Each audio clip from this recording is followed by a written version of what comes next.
कभी कभी होती है। मैं बुद्ध की मजबूरी सोच के परेशान होता हूँ कई बार, और फिर मैं सोचता हूँ कि काश यशोधरा जैसा व्यक्तित्व सबका होता।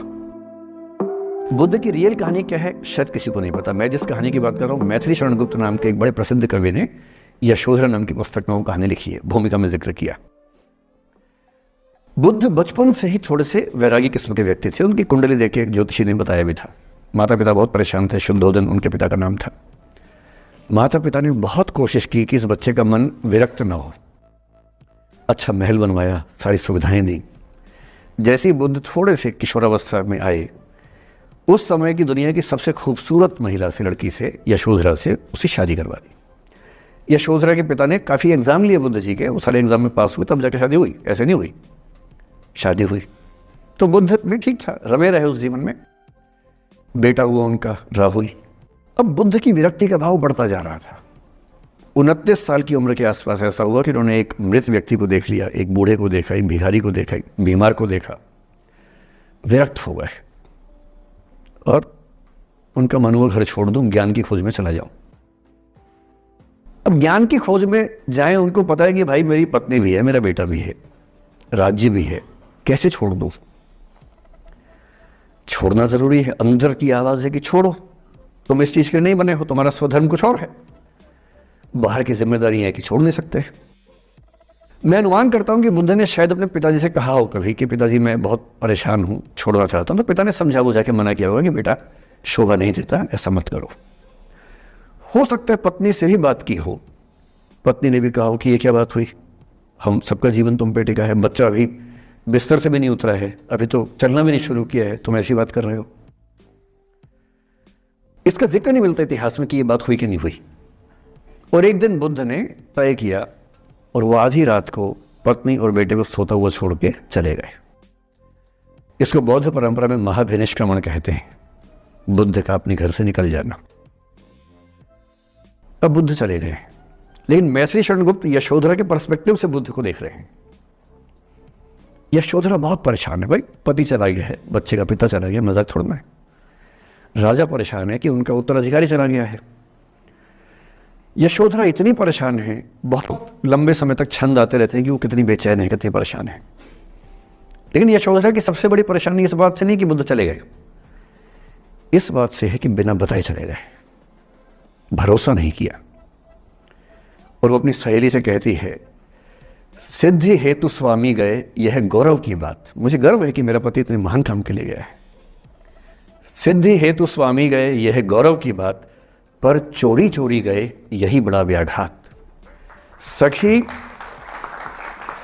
वो मुझसे कहकर जाते, कह तो क्या वो मुझको अपनी पथ बाधा ही पाते, क्या मैं रास्ता रोकती उनका? उसके मन में ये मलाल है कि बिना बताए चले गए। वो इस भाव को लेट गो नहीं कर पा रही है, परेशान है। फिर बुद्ध को ज्ञान मिला 6 साल की तपस्या के बाद, बोधगया में बोधि वृक्ष के नीचे ज्ञान मिला। बात फैल गई। जो 5 शिष्य बुद्ध को छोड़ के भाग गए थे उनके बुरे वक्त में, उन्हीं 5 को बुद्ध ने सबसे पहले ज्ञान दिया सारनाथ में, जिसको धर्म चक्र प्रवर्तन कहते हैं। बुद्ध की ख्याति बढ़ने लगी। शुद्धोदन ने बुद्ध के पास, अपने बेटे के पास कई लोगों को भेजा ये कहने के लिए कि भाई यहाँ भी तो आओ, हमसे भी तो मिलो। बुद्ध का ऐसा प्रताप था कि जो उनके पास जाता वो बुद्धम शरणम गच्छामि हो जाता, वापस ही नहीं आता। तो फिर शुद्धोदन ने बुद्ध के बचपन के एक दोस्त को ये कह के भेजा, भैया मैं जानता हूं तुम वापस नहीं आओगे, पर प्रभावित होने से पहले बोल देना कि पापा याद कर रहे थे। तो वो गया, उससे वायदा निभाया, हो तो गया, बुद्ध के संग में दीक्षित हो गया, पर वायदा निभा दिया। तो बुद्ध ने कहा जरूर जाऊंगा, पिताजी की आगे तो जाऊंगा ही जाऊंगा।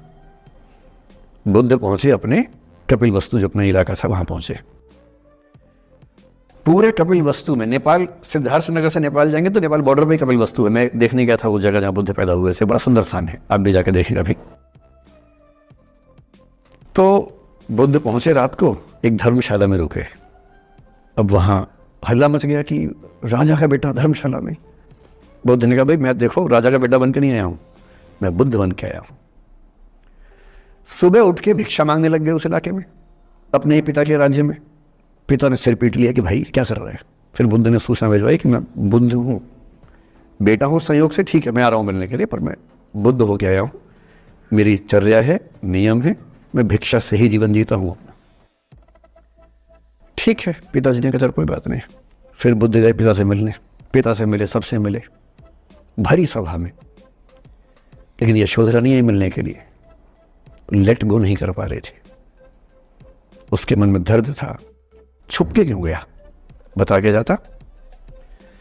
बुद्ध ने पूछा पिता से कि यशोधरा कहाँ है, तो बोले कि वो कह रही है कि अगर बुद्ध मिलना चाहेंगे तो खुद ही मिलने आएंगे मुझसे, मैं क्यों जाऊंगी भाई, आत्मसम्मान भी तो कोई चीज़ है, मैं क्यों मिलने जाऊंगी। तो बुद्ध मिलने गए। सोचिए कमरे में यशोधरा बैठी है, राहुल साथ में। अब राहुल थोड़ा सा बड़ा हो गया है, 6-7 साल का है। बुद्ध गए हैं।